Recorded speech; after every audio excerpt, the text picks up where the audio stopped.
Gathering of the Geeks, a podcast and YouTube show built around the things we as geeks all love. Hashtag we gather on Sundays.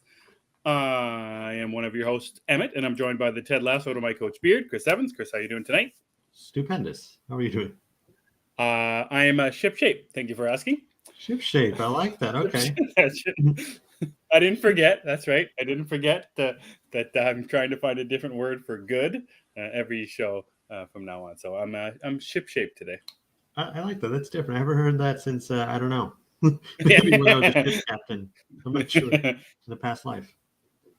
Just want to thanks everyone for checking out the one about the Knights of Gotham. And Gathering of the Geeks is available on YouTube and wherever you get your podcast. Just search Gathering of the Geeks and you will find us. Just wanted to say to everybody, to Eric, Juan, Grabs, and Lauren in the comments, how's everybody doing this fine evening? Chris, what did you get up to this week? Yeah, I'm sure they're all ship shape or stupendous. I'm not. Maybe I don't think they're stupendous. They can't be that good. That's just. Could they be stupendously ship shape? That sounds like it might hurt. I don't know. I like it. So, Chris, what did you get up to this week, man? So this was not exactly a slow week for me, but I'm slowly remembering everything. I hate that. I do too. Like it comes in spurts. Like I'll remember at the end of the show, hey, wait a minute, this was a big thing for me this week. But it's like, well, maybe next week.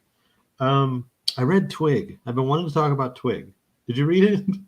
Yeah, you messaged me last night. It was 11 o'clock my time. I was in bed just watching something on my iPad, and I get a message on my Twitter. I'm like, oh, that's Chris up to. Oh, right, Twig. You asked me, and you talked about it last week, and we talked about it off air, I think, and I kind of shrugged it off a little bit, maybe because I don't know if it looked too kiddie or it looked something I wasn't expecting that I would like. But then I told you that I would read it, so yes, I read it. Did you love it? I wouldn't say that I loved it. It was certainly quite enjoyable. Specifically, the dialogue I found was very funny. Mm-hmm. A lot of the opening page, 2 pages or something, where Twigs is late and everyone's yelling at him that he's late. I thought that was great, and his little friend, the little bug or something, the flashlight. Yeah, I already forgot what it's called. But yeah, I found their dialogue between the two of them so much fun. I think I love Twig. Yeah, that's great. Twig is not something that I would normally read or even like because I don't usually like the cutesy little things, but I think I love Twig. I like the dialogue. The art is just, it's so bright and it's colorful, which again, I read vampire books and Batman primarily. Exactly.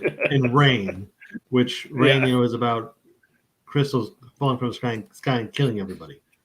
So Twig is it's like a fun little departure, It's like a dessert after I've had a steak, which I don't eat dessert, but still, you get the point. I like it.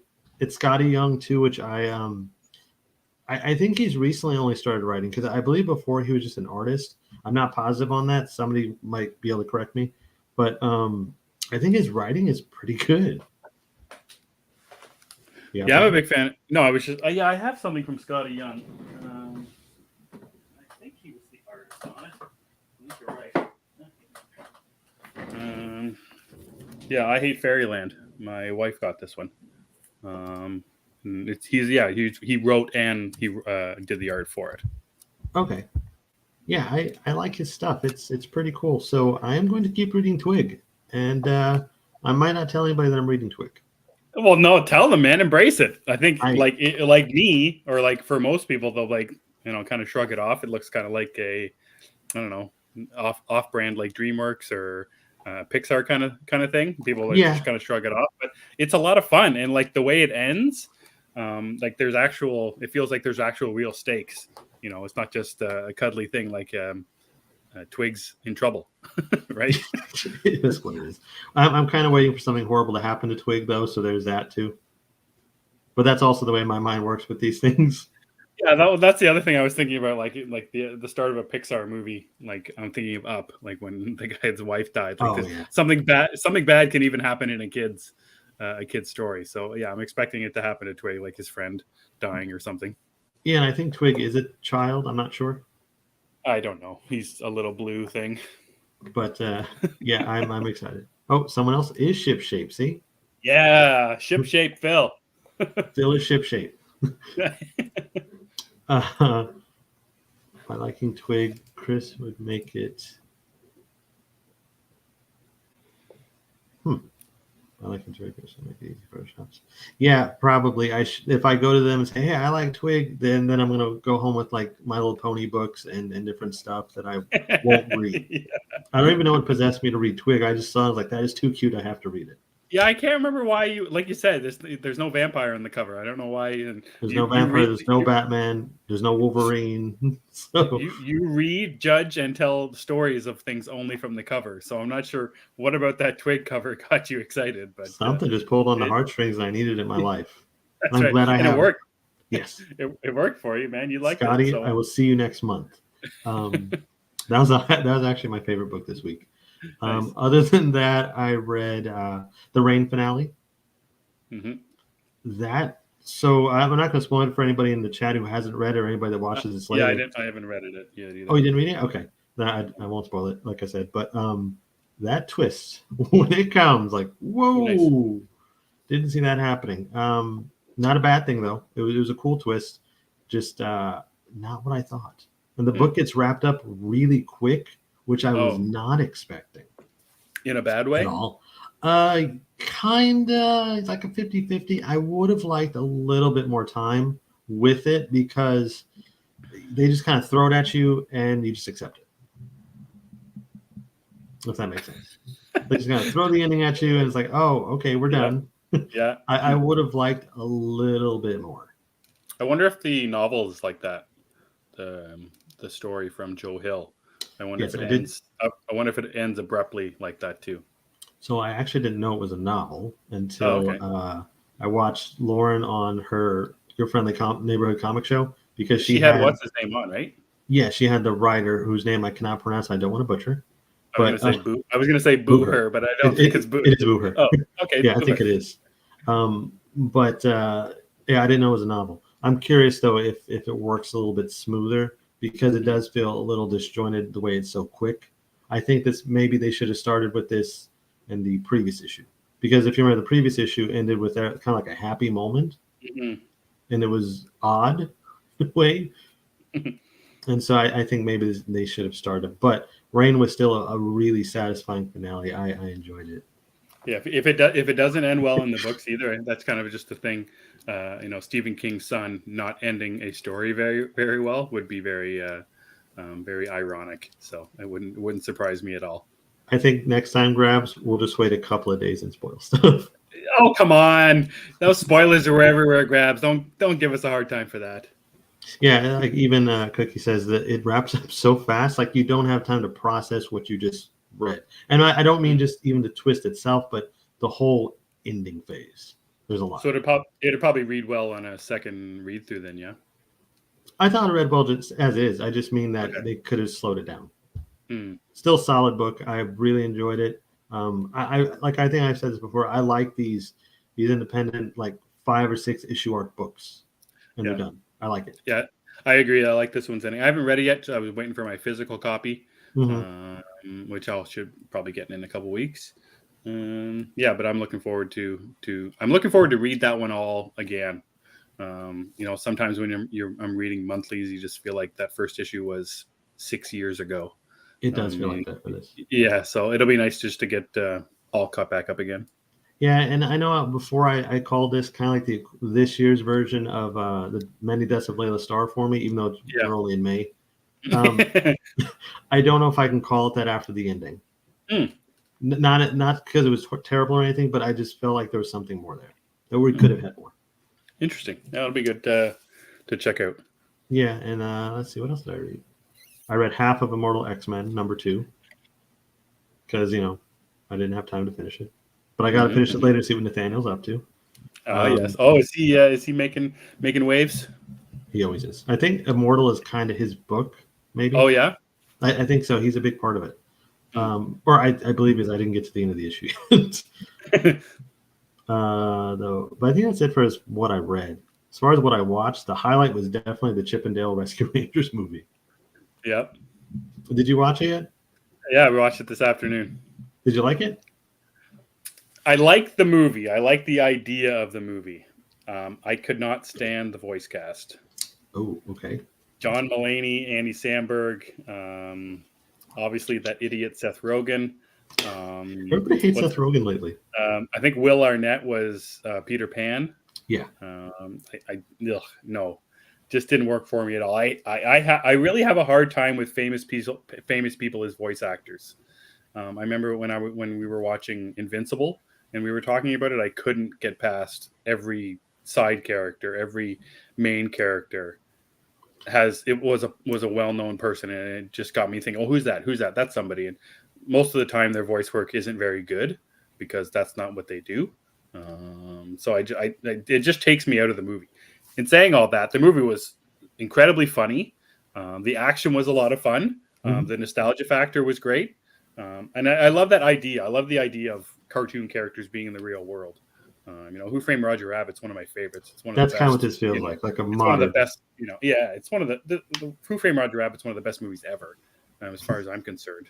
But yeah, I love the idea. And it's a movie I watch with my kids, and they see things that I don't know, like there's My Little Pony stuff that was in there, all that stuff, and I get to see stuff that obviously I watched when I was a kid. So, so the Chip and Dale movie is, the Rescue Rangers. The movie though takes place like now, and they're no longer friends, and something happens to bring them together. I don't know if it's a spoiler to say what. I don't know if it's in the trailers. What happened? Yeah. I don't remember the trailer. So. Oh yeah, I don't need. Okay, well either way, they weren't friends. They have to come back together, and it's fun. Yeah, like they're characters. They are their characters from the TV show. Right. They filmed the TV show in the real world. It's very like Roger Rabbit. Yeah, just like Roger Rabbit. After that opening scene in Who Framed Roger Rabbit with the baby, you get to see the cast and the crew. And the baby is obviously a full-grown human, just in baby form. Yes. Yeah. So it's just like that.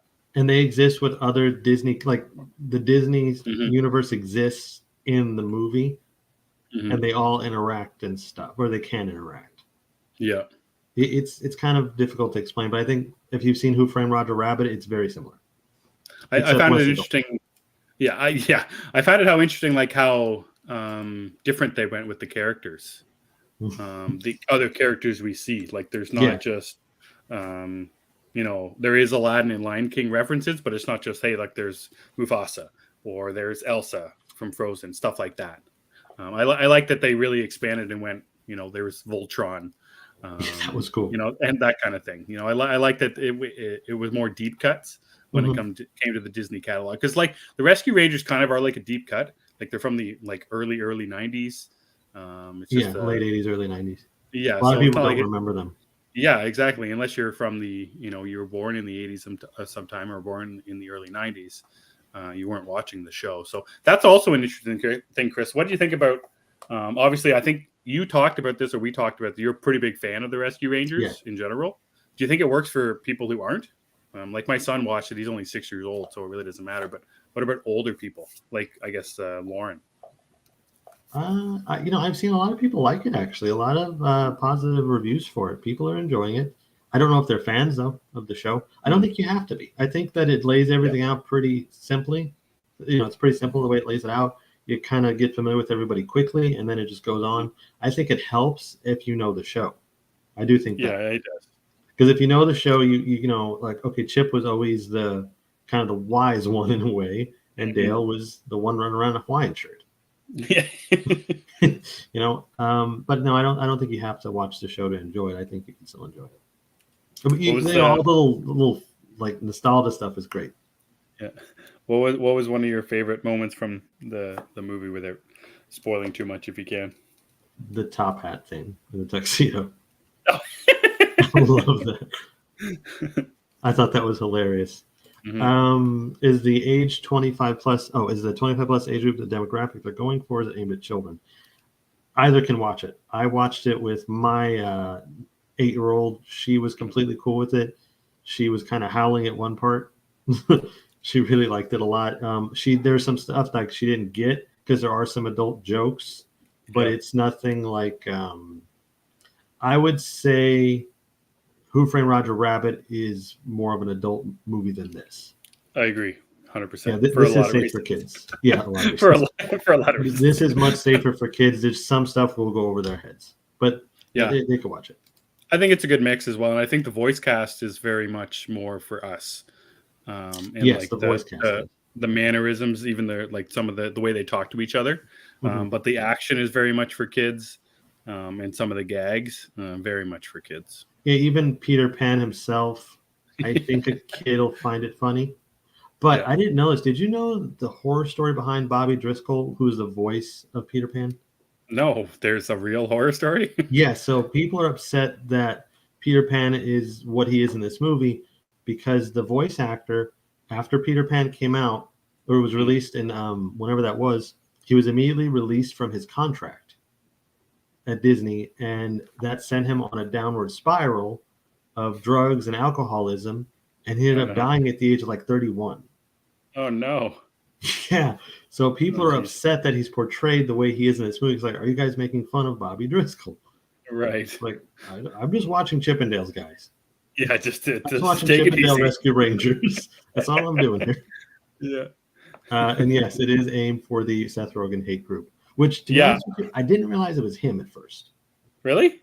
I did not realize it was him. And then as he kept talking, I was like, oh, it's Seth Rogen. Yeah, like they really played into it when later on in it when they get more of Seth Rogen in a way. Yeah, Seth Rogen comes out, but yeah, Chippendale Rescue Rangers was immaculate.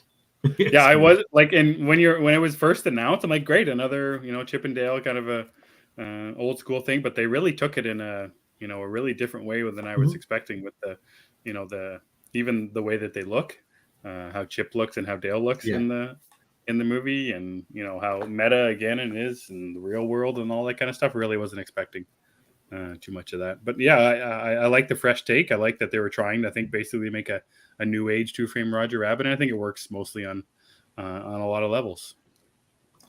It is a solid recommendation, I think.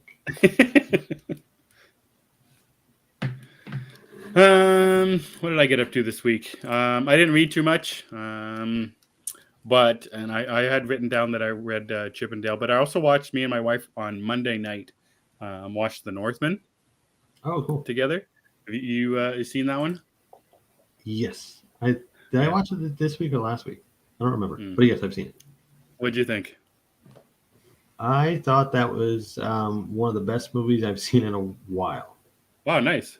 Yeah, I really, really enjoyed The Northman. And talk about a gear shift, or a shift in gears here. Chippendale Rescue Rangers, which is like a family movie, to The Northman. You can't watch. I watched it by myself. But yeah, that was a great movie. Really loved Northman. It's one of my. It's one of the best movie experiences I had, just like living every scene of that movie. And specifically and it doesn't shy away as soon as the movie starts with the weird, which is something I wasn't expecting. I wasn't expecting the afterlife, the witch, the Witcher, the ceremonies, the tribalism to some of the stuff. And I was not expecting that. The trailers did not sell that. So I guess that's why I wasn't expecting it. I was basically just expecting a straight up revenge action movie, which it basically is, but there's so much more added to it that I was not expecting. The visuals in the movie are absolutely incredible. They are. Specifically some of the stuff with the Valhalla, and as soon as what's her name comes on board, Anna Taylor-Joy.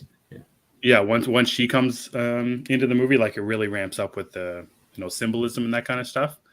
I was not expecting that at all, but the fierceness of the movie as well. The Skarsgård is just like a beast. He is a wolf incarnate in that movie himself. Like, he's just on another level entirely. It's a movie that demands a rewatch from a lot of different perspectives. Whether you want to see cool action like that, the final battle is just beyond. Naked lava fight scene, like, that's beyond. But then there's just so much more. that would have been a really cool one maybe to see in theaters, just the big screen, big sound. Yeah, I kind of but regret not checking it out. I'm still okay with it. I'm still fighting Aaron on going to the theater on see things on the big screen, and I will until for a very long time. But I'm glad that I watched it. It's just an experience all around. It really is, and it's like I said. I think I said this before. I was surprised by the weirdness in it because I didn't think that was coming, and then it's there, and it works. But The Northman it was an amazing movie, I think, because it's not just a revenge film. Because at its core, that's what it is. But there's a lot more to it. I think the action is really strong. The characters, Alexander Skarsgård is fantastic. I've liked him since True Blood, which I think is the first thing I saw him in, and he's just impressive to me. It's a shame he got stuck with that Battleship movie. I think that was supposed to be a huge deal for him, and it wasn't. His Battleship got stuck. Like the title of the movie was Battleship, right? Yeah, it was based on the game. Right. You don't remember that? No, I do. I'm picturing the pitch meeting. Was it not called Battleship? No, I agree with you. It was. I'm just picturing people, creative walking into a film or a room full of executives. We want to make a movie based on this board game. You sunk my battleship, and L5, and it's just, that's not a movie. No, what they turned it into was an alien invasion movie, I think. Yes, which made even less sense. Who else is in that? The shitty Gambit guy. Yeah, I was just going to say Gambit. Who mentioned that in the comments? What's that guy's name? Taylor. Yeah, that's it. Taylor Kitsch. Taylor. Yes, he's like cinematic poison. Yeah, he was in what's it that John Mars or John Carter. John Carter John Mars. John Mars on Carter. Whatever. I actually like that movie though. But yeah, he's like cinematic poison. Oh yeah, Rihanna was also in that movie. Cinematic poison. I love it. I never heard that one before. Which would be? I don't know if it had stuff like that. I didn't see it. Yeah. It wouldn't surprise me though. The aliens are attacking the ships, and they're up on their things, like in Batman Forever, where Two-Face and the Riddler are playing. But I'd like to think it's an alien language. It's like something like that. That's my alien voice. Liam Neeson was in this too, Aaron. How did they get him to sign on? That's a cast. Look at that. Skarsgård, Taylor, Poison Kitsch, and then Liam Neeson and Rihanna. Whew. Oh, he's the Beyond thing. Zeddy's talking about that. Zeddy. I know what he's talking about. I tell you, Zeddy's in my DMs every day, bugging me about this Batman Beyond.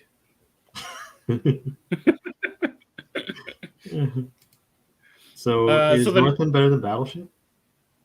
Yeah, I think we've covered that pretty clearly. B6. Another one that I wanted to watch this week, last week, and I will definitely watch it this week, was Everything Everywhere All at Once. Is that available on streaming? Because I'm seeing a lot of people saying they're watching it.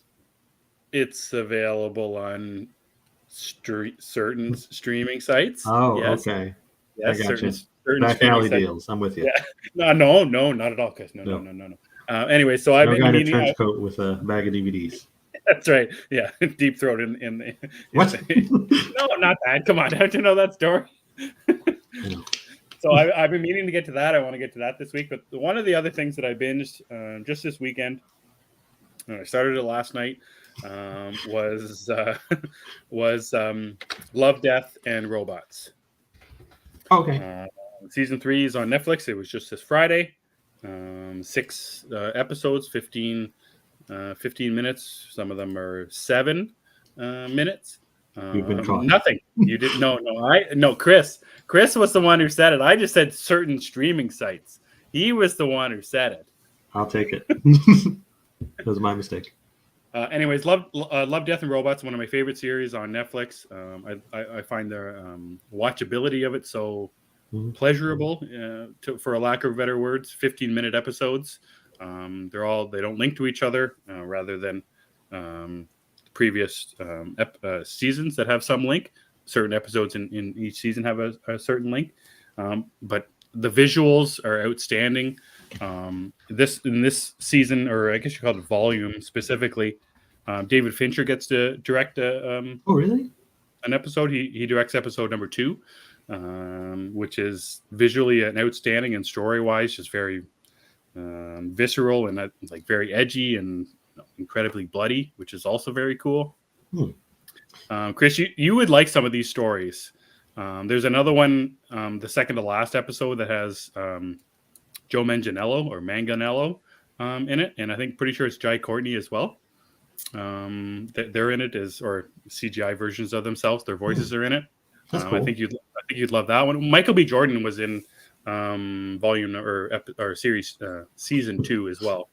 So if nobody's watching Love, Death, and Robots, I absolutely 100% recommend it. There's 3 seasons right now. Each episode is, like I said, some last 3 minutes and some last 22. It's just incredible. Do they typically get big name directors like Fincher? Well, Fincher and Tim Miller, who did Deadpool, and Dark Fate. Yeah, that's right. They created this series for Netflix. So okay. I'm not sure if who else has done any for the final season. I know Tim Miller's obviously done one, but I don't know if anyone other than those two for a big name. Maybe I'll check that out then. You should. It's very, very good. Each episode deals with something very futuristic, whether it be Love, Death, or Robots, but a lot of it just deals with death more than anything, and coming to terms with the afterlife and how you die and what happens when you die. And obviously there's a lot about our future and what we're trending towards, obviously for the environment, obviously for our politics, our war, all over the world. So it can be pretty grim at times and pretty depressing as well. But it can also just be a beautiful thing to watch. And the visuals are outstanding with the way the cartoonings, the CGI, super realistic. Anything. It's just so good. I hope they keep making more of them. They're so fun. I love every episode of every season so far. I thought you didn't like the second season.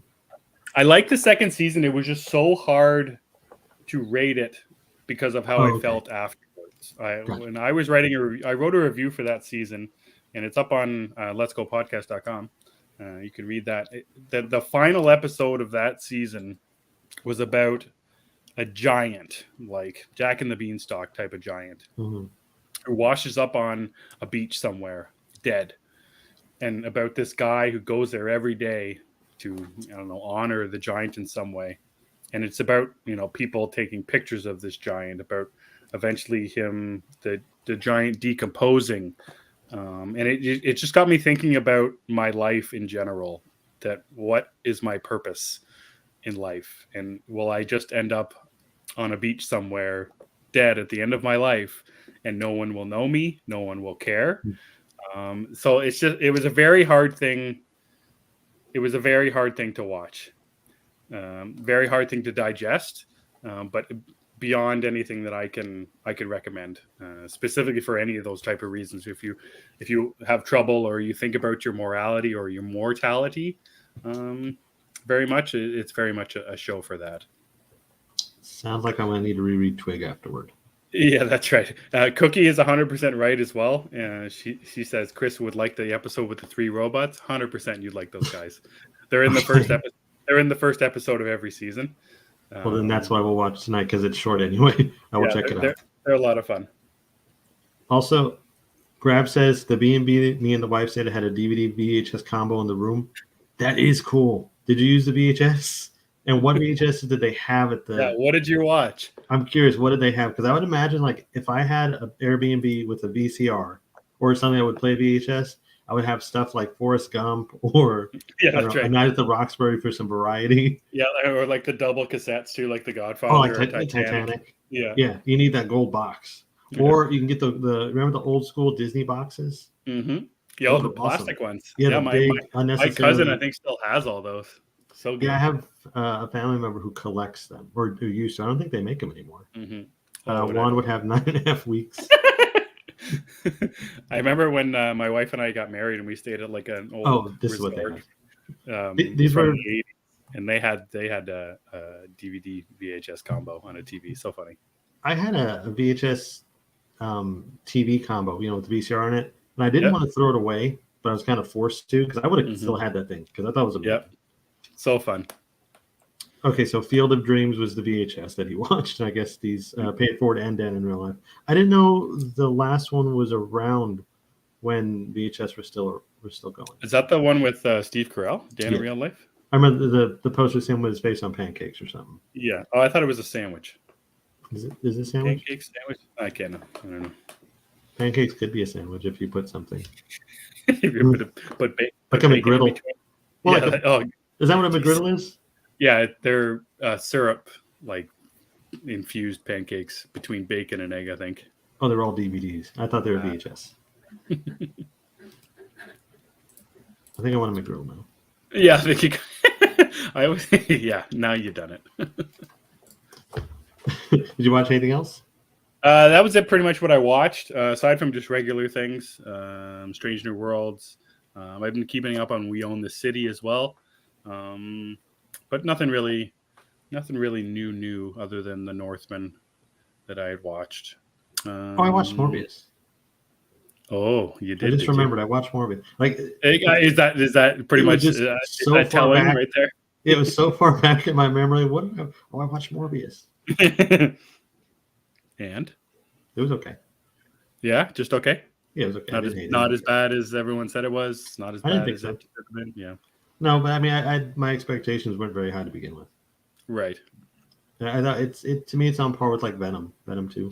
No, that's what I was going to ask you. Like those Venom movies are absolutely panned by critics, but they make tons of money at the theaters. That's how you feel about more well. Yeah. I mean, I thought it was okay. I would if they make another one, I would probably watch it. I mean, I will watch it. I will, but I don't know if I would go to a theater to watch it. I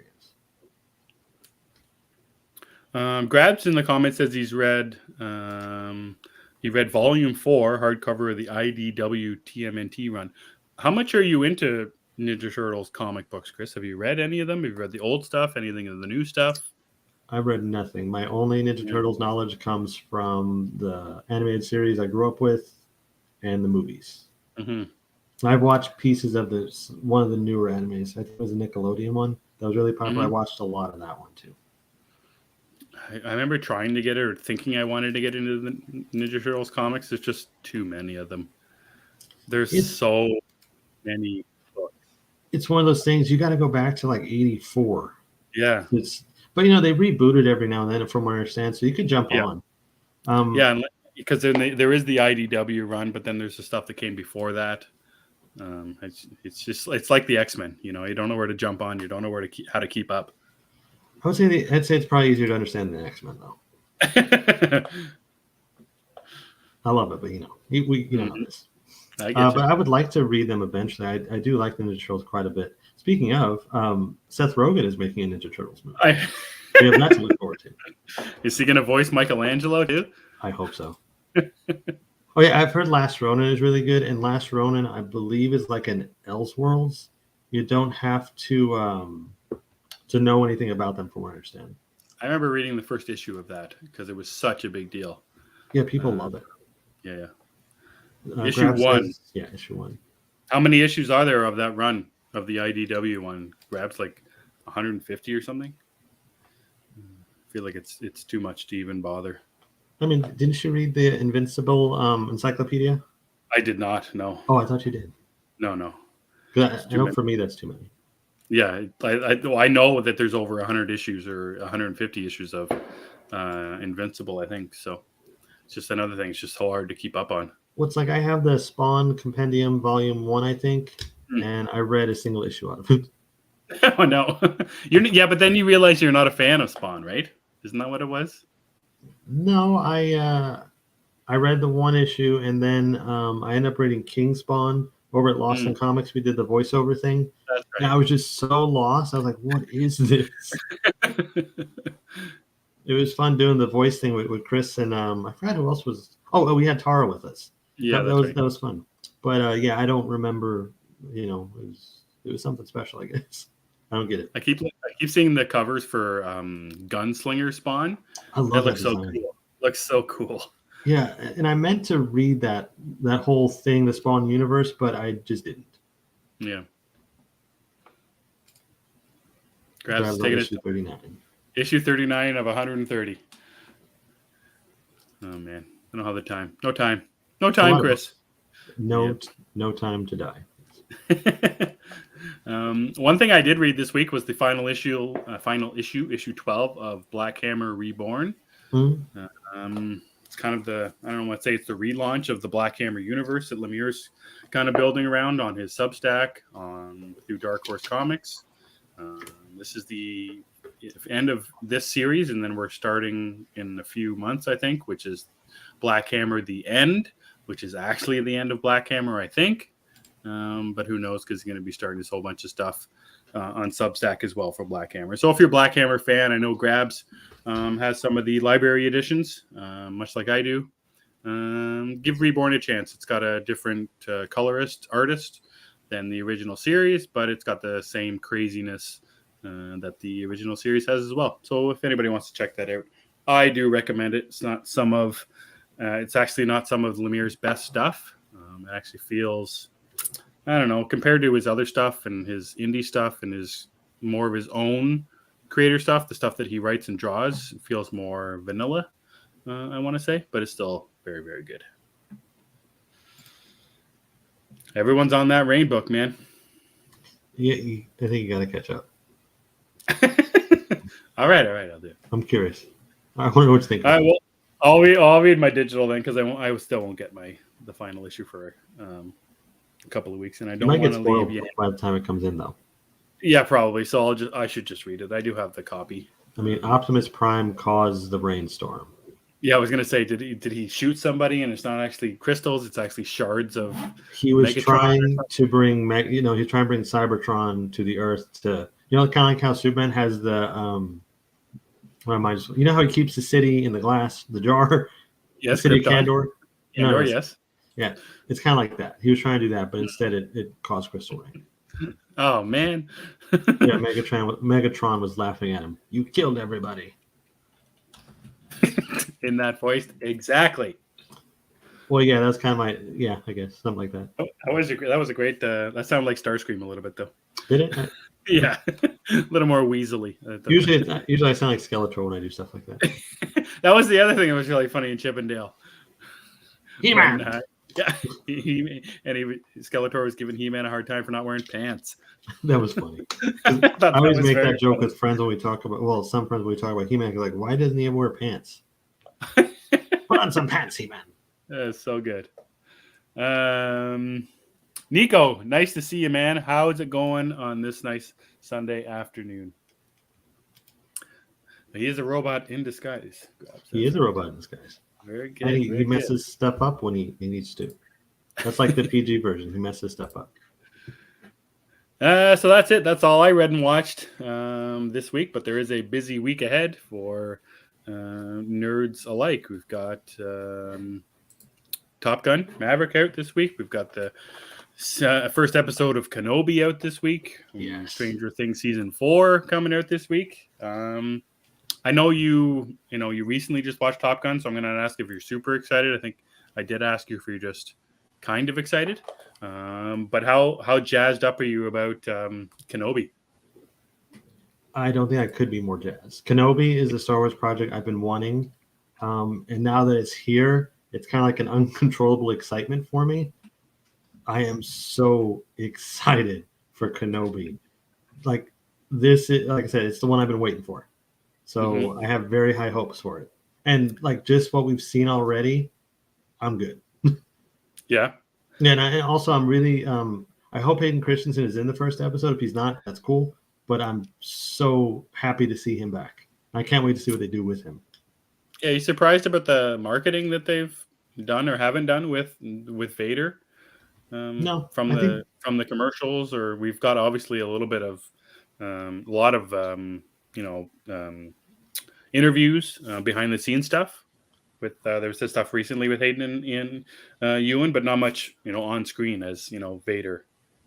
I think I prefer that. I think they need to save the Vader moments for when we actually see it. Mm-hmm. And I think I sent it to our group chat that day. The photo of Hayden Christensen and Ewan McGregor practicing, and the cape is like flying behind him. Yeah. That was the most beautiful photo I saw all that day, and probably the last beautiful photo I've seen since then.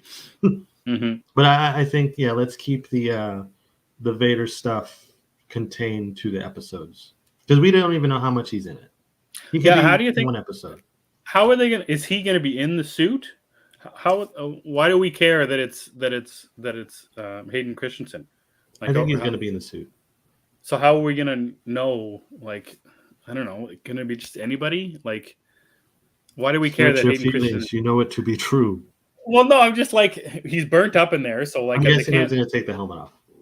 Okay, and are we gonna? You think we're gonna get flashbacks to like the Clone Wars, that kind of thing? That's more of what I'm expecting. Is like they're bringing him back for a reason. Mm-hmm. I'm more or less expecting flashbacks of some way. Yeah, I'd be cool with that too. But I think the suit stuff is going to be a big deal because I believe we're getting the rematch, or not the rematch. It would be the rematch, and then I would imagine A New Hope would be their final meeting, of course. Right. That's my guess. But Kenobi is. I'm so excited for Kenobi. Yeah, I'm wondering how they bridge the gap. It seems like that's what these kind of shows have been doing. Obviously, we get to see a little bit what Luke was up to after Return of the Jedi. Mm-hmm. We're getting some what Ahsoka is going to be doing from when people have seen her on Rebels and Clone Wars. Obviously, now we get to see what happened to Obi-Wan Kenobi before New Hope and after Revenge of the Sith. So that's kind of what I'm excited about. To see see more of Ewan, because as much as people want to shit on the prequels, a lot of that it can be true, very much so. Ewan McGregor as Obi-Wan Kenobi, I think is pretty much well beloved for a lot of reasons. He's just so good as old Ben Kenobi. What's going on in the chat right now? A lot of talk about Top Gun Maverick. Okay. I see a lot of Top Gun Maverick, yes. I'm pretty excited for Top Gun as well. And tomorrow we do have, like, I talked about this before, we do have that Thor trailer tomorrow. I don't know if I'll see it. Mm-hmm. I might just wait it out, but I do want to see Gore the God Butcher. Nico puts an interesting thought in there about, the Clone Wars, the extended universe. Obviously, and this is kind of something that happened with Doctor Strange and Multiverse of Madness. If you, as far as I know, I haven't seen it, but if you hadn't seen WandaVision, you would have been confused about what was happening. So I'm wondering if that's going to be the same kind of thing. If we don't know who these characters are because we didn't watch the Clone Wars or Rebels or whatever, or know much about the extended universe, if that's going to hurt it in any way. I don't think so, because like in Book of Boba Fett, we were introduced to that Wookiee whose name I can't remember. Yeah, and what's his name too? The Clint Eastwood fella. Yeah. I think it's got it. And I didn't have a problem with either one of them. I actually watched that and wanted to go back and see what they're from because I thought the bounty hunter was badass. Yeah. So I don't think Kenobi will have that problem. I think it's more of a Marvel thing because it comes from comics, which are already convoluted as it is. Indeed. And on that token, I don't think Doctor Strange is really that hard to follow if you haven't seen WandaVision. Yeah, you'll be a little lost, but I don't think it'll be catastrophic. I think you'll be fine. It would just help. Fair enough.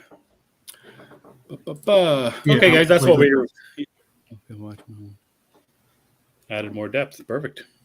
My daughter went and saw it yesterday. My wife was talking to her, and she said it was really good. So I guess we'll take that for what it's worth from a 12-year-old girl. She's she's at her father's this weekend, so she went with a friend. Gotcha. I'm still trying to work myself up into sitting down for 2.5 hours to see Jurassic World Dominion with my son. So I got to build. That's a big deal. Yeah, well, like I was looking today. I'm like, okay, how long is this movie? My son gets bored very quickly. Obviously, he just wants to be running around. But then I realized, like, we saw No Way Home. How long was No Way Home? That had 2.5 hours. 2.5 hours. I'm like, okay, we can sit through No Way Home. The boy loves Spider-Man. He'll sit through Dominion as well because there'll be dinosaurs galore. So that's not too far away. That's to 10, 20 days away. I thought it was in July. June 10th. Oh, okay, cool. yeah, so I'm excited about that. So um, I don't like going to the movie theater in general. And I wouldn't go see a Marvel movie in general, even if I wanted to go to the movie theater. So I'll be sticking to Dominion for the next time I go. So you're not going to see the X-Men in theaters. Well, what X-Men? Whenever they come, they'll be here. I'm ever doubtful now about I'm whenever counting this the X-Men days. thing is happening now. I'm counting the What was- imaginary days. Yeah, imaginary. What was just announced where I was questioning whether or not X-Men would ever come again? She-Hulk, I think. Maybe that. Oh no, it was the Daredevil thing. Oh yeah, the Daredevil thing. Where they announced a Daredevil show that they're making. Okay, well they're never going to make X-Men. There's just going to be too much stuff. No, they're coming. Don't put that evil out there. They're coming. I'll fly down to Australia for a 2.5-hour movie, Aaron. Alan Grant is the greatest paleontologist of all time. That is a fact. Oh yeah, he loves Alan Grant. He loves Owen. He loves Dr. Malcolm. He loves Neil, or what's it? Not Neil. What the hell's Vince Vaughn? No, oh, Vince Vaughn's Vaughn. character In Lost World. I don't remember. Yeah, I didn't know that Laura Dern was, I think, 24 in the first one. I saw that today. I didn't realize that. But yeah, I'm so excited for the beginning. Yeah, no, my son bleeds dinosaur. I think he's probably in bed with a satchel full of dinosaurs right now. So yeah, and we played that. Yeah, that's right. He played that Lego Jurassic Park game pretty strong too. So yeah, no, crazy excited. Can't be more excited. It's going to be a huge movie too. Huge movie. So we got to look to get out. I'm hoping to get out pretty early on that one. Just I don't know if I want to beat the crowds or wait. I'm not really sure about that, but I think there'll be crowds either way. I do it. Do you think they're going to kill any of the original cast guys? Nope. No humans will die unless they are bad people. You think so? Yep. I think there's got to be a sacrificial lamb in this one. Mm-mm. I think you don't kill Jeff Goldblum because he already kind of almost had that touch. He had that touch with death already in the first one. Mm-hmm. Sam Neill has gotten off pretty. Alan Grant has not really been in that much danger. What good human in any of the Jurassic Park movies has died? That's why you do it now. No. You do it now. You kill Alan Grant because it will break the hearts of the fans. Mm-mm. And that's what you do at cinema. You break hearts. Like Nicole Kidman says in that horrible ad. This is where what is that stupid line? Heartbreak feels good in a place like this, as she's looking at the screen with those dead eyes. Mm-hmm. I'm telling you. Yeah, Billy almost died in number 3, right, Nico? But then he lived and he redeemed himself from stealing the raptor eggs and all that kind of stuff. So no dying of any good humans. I don't even know if there's a bad human in this one that they've teased. I think the dinosaurs are going to be. Well, you got Wong. Yeah, but he's talking in one of the trailers like he was like innocent in the whole thing. He's not. And I wonder if they're going to try and redeem him in some way, or if he'll be the one to go, and he'll kind of accept his death because of everything that he's done. Nah, it's gone. Goodbye, Alan Grant. I love you, but you gotta go. If they kill Alan Grant, I might cry right there in the movie theater. I will be emotional, especially if it's a raptor. Yeah, exactly. Like Blue has to decide: do I kill Owen or do I kill Alan Grant? You're gonna kill Alan Grant. Chris, your ideas are wild and crazy, man. That's and they're always about somebody dying too. You're happy about this question, aren't you? It's an interesting one. I think it's going to happen. Alan is going to go south of the border. He's dying. South of the border. I don't know. He's dying.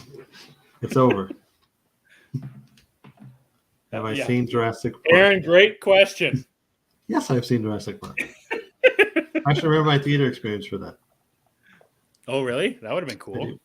Yeah, I was, I think it came out in 94, so I was 8, I think. I remember the guys in front of me said, if you can't see, just tell us to scoot down. I was like, okay. I was 8, so. Oh. That was before stadium seating. I was going to say, yeah, very straight lined, right? Yeah. So, Alan Grant's dying. I'm sorry, everybody. Yeah. All right, guys. So that's what we're looking forward to coming up this week and into the few next week, a week or so. But we do have a poll to talk about. It's a juicy one for us. Chris and I are pretty big video game guys, and this one is one of the bigger ones coming out for DC. So we want to know, pretty simple, guys. Are you excited for the Gotham Knights video game? Obviously, I think it was 2 weeks ago. Now, Chris, we got a little bit gameplay, a small bit of story involving Dick's Nightwing and Jason's Red Hood. And we got a lot of gameplay. I think it was, 13 minutes, Chris, or 13 or 18 or so? No, it's 13. And it was pretty, I think people either loved it or did not like it at all. I am in the camp of I didn't like anything that I saw, whether it be the visuals, whether it be the gameplay, whether it be the some of the menus were not good at all. Obviously, Chris, we've been talking about this movie for, I don't know, two and a half years now. It feels like forever. This game has been in development for a long time. Yeah, we saw the first footage at Fandom 2 years ago. Mm-hmm. We got a little bit of, I want to say the Mr. Freeze kind of set with Tim and Batgirl. And I thought it looked great. I liked everything about it. I liked the style of the silent takedowns. I thought the action was really good. I thought the graphics looked very well. The costumes looked really good. And then we didn't get anything for, I think, a whole year again. At this year's Fandom, we got the Court of Owls kind of inclusion, I think. Yeah. And not too much gameplay or any gameplay. I think it was more just a story trailer. The most recent, it was just a story trailer, which we didn't need. It's the Court of Owls. They want to push the narrative that Batman's dead. I don't believe it, but that's another story. But then this is the first gameplay we've seen since 2020, and we don't even know how old this gameplay is. That's another thing I was going to ask you about. So I don't think it looks good. I think the graphics.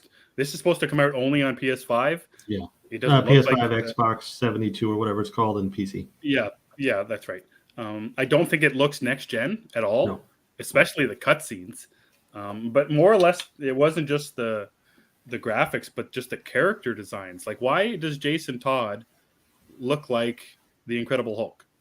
Like, why is his head's the size of a propane tank? I don't get it. So I kind of look at it this way. I can accept him looking like a gorilla. He has the body of Gorilla Grodd. I can accept that. Why is he jumping with magic platforms? What happened to the good old grapple gun, or just climbing? What happened to that? Yep. Why? What is with the spooky platforms? I don't get it. I don't like it. And like Nightwing's got this thing every time he jumps off a building, there's just a glider he grabs onto. Like Fortnite. Which I could buy. That I'm okay with. The glider makes more sense than the mystical jumping. Sure, it makes more sense than that, but it's still a very weird look. Like, he's just hanging onto this. He can just go wherever. Like, why isn't he using, grapples? And why isn't he using his gymnastics background to get around? There was nothing about this Gotham Knights footage that I liked at all. Chris, what did you like about it? Or did you like anything about it? Did it get you more excited? Because this poll we asked about whether or not people were excited about it, 37.5% said yes. And 37.5% said the Batman is on HBO Max. But then no and meh tied at 12.5%. So a lot of people like what they saw of this footage, and they're still very excited about this game. I'm excited about it just because it's a new game coming. Sure. That's kind of just where I'm at with it. I thought the Red Hood gameplay was terrible. Mm-hmm. I think the graphics, the visuals do not look like a next-gen title. I mean, even if you look at something like Spider-Man PS4, which I consider to be one of the best superhero games, period, and just one of the best games there is out there. And the Miles Morales sequel was even better, in my opinion. But then you look at this, and this looks worse than Arkham Knight, which came out in 2016. I was going to say 15 or 16, yeah. 2015 or 16. It looks worse than that. But visuals aside, gameplay is what matters. And Nightwing's gameplay just kind of like an off-brand Spider-Man. which, okay, fine. I didn't hate it, but Red Hood I did not like at all. I did like the vehicle stuff, like seeing Red Hood on the bike, chasing the van or whatever that was. That was kind of cool. That reminded me of Spider-Man, actually, because, when you do the street crimes and when he jumps on the car and stuff, that's what it reminded me of. I don't like the suit thing, each suit has like a perk. That doesn't work for me. Grabs is distracting. How do the cutscenes compare to Battleship's probably better. Yeah, I would think so. Probably better. Yeah, it reminds me of Avengers, and not in a good way. The Avengers game. And that's been something that you've been mentioning every time we talk about this game. Is one of the things you've been saying is I hope it's not like the Avengers game. I haven't played the Avengers game. I didn't really read much about it. I didn't read much about the gameplay, the style of game, the visuals of it. And you sent me a TikTok today about a guy who's basically saying it's 100% like that. This new footage. You're saying it's for the bad. It looks like the bad parts of the Avengers, not the good parts. Yeah, I mean, over time, the good parts are pretty slim. I haven't played it, but from what I've seen, it's not a long list of good. I enjoy the Avengers game, but I think I enjoy it because of the IP. If I wasn't able to play as Captain America and Black Panther, I probably wouldn't have spent an hour on that game. But with this one, yeah, it looks a lot like it. The way the combat works, the way the customization stuff works, and the gear crafting not into it. It looks like they really went for looter shooter type of gameplay, when all I think any of us wanted was a sequel to Arkham Knight. That's the strangest thing, and basically my whole origin of being off-put about this game is, from what we know, Bruce Wayne, Batman, is dead, and that's how the Arkham games ended. But it's not a sequel to the Arkham games. So right off the bat, they're hitting me over the head with, "What are you guys thinking?"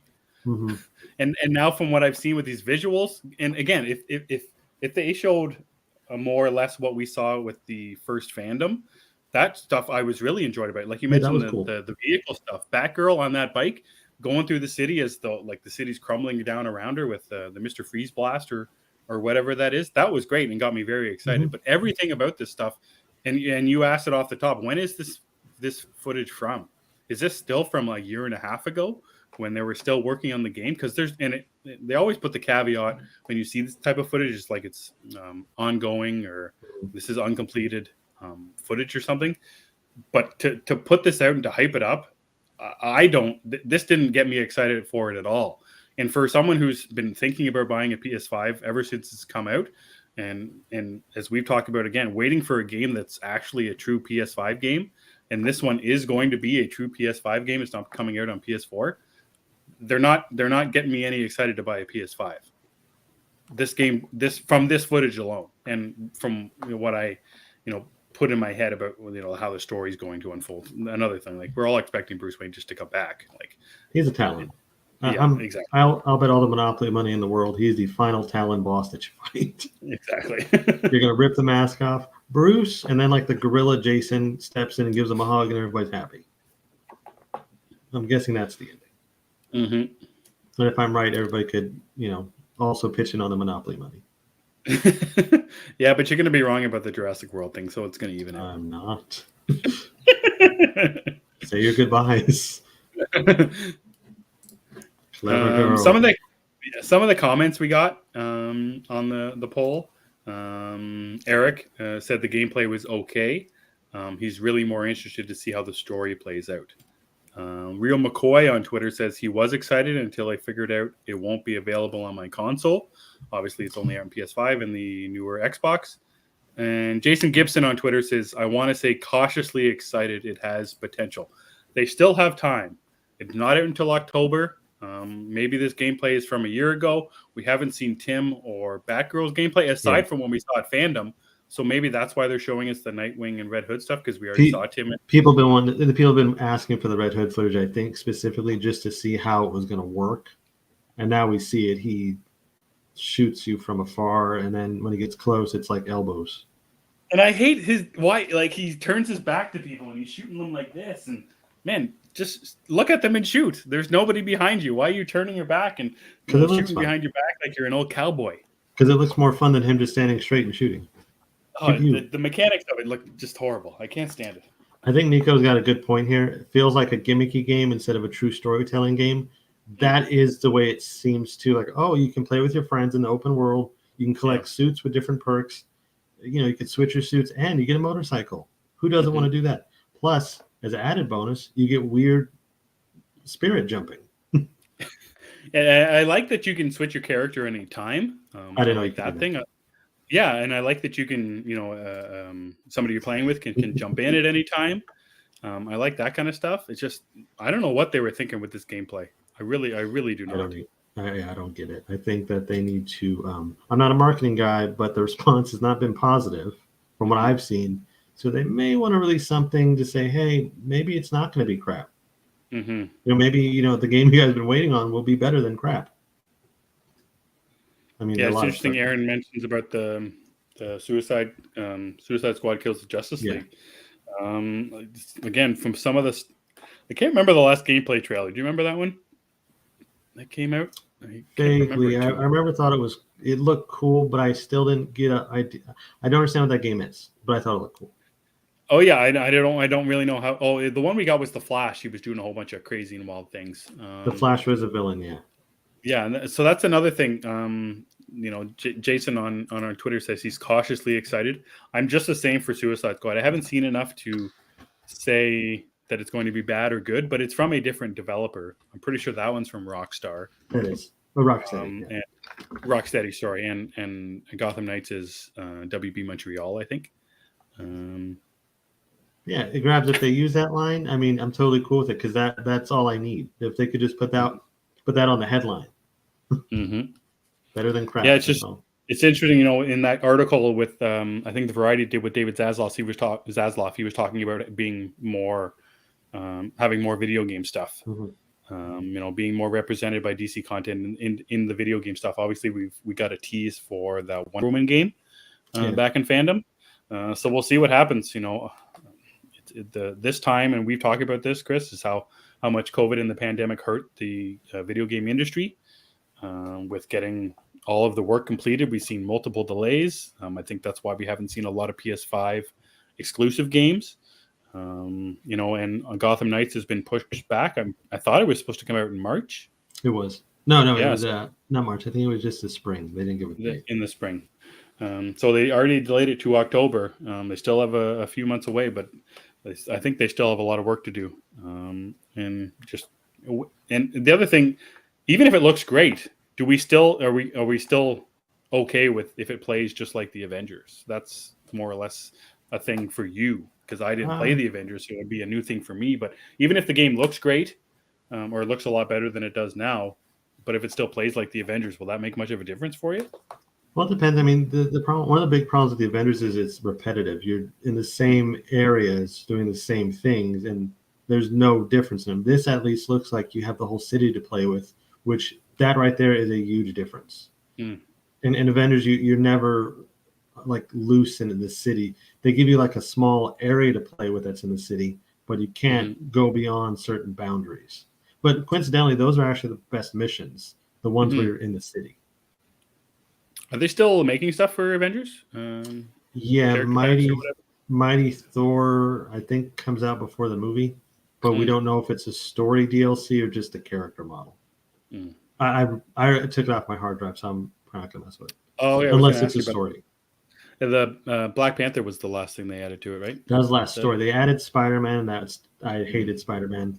That was not fun. There wasn't even a story to it. But if Mighty Thor has a story accompanying her, I will play that. Nice. So guys, what do you think about Gotham Knights, the video game that's coming out in October? Obviously, it's not leaning too good for me, and it's so for Chris. Let us know what you guys think. Chris, anything else you want to talk about before we get on out of here? No, I think we got a packed week ahead of us. Like we were saying, I'm excited to get to some of that stuff. I don't know if I'll get to all of it. I know Kenobi is an absolute must. Is that Wednesday or Friday? What is Star Wars doing? Star Wars is on Friday. Star Wars is Friday. Marvel is Wednesday. So I've got that is the definite for me. We have Bloodstained Teeth #2 this week.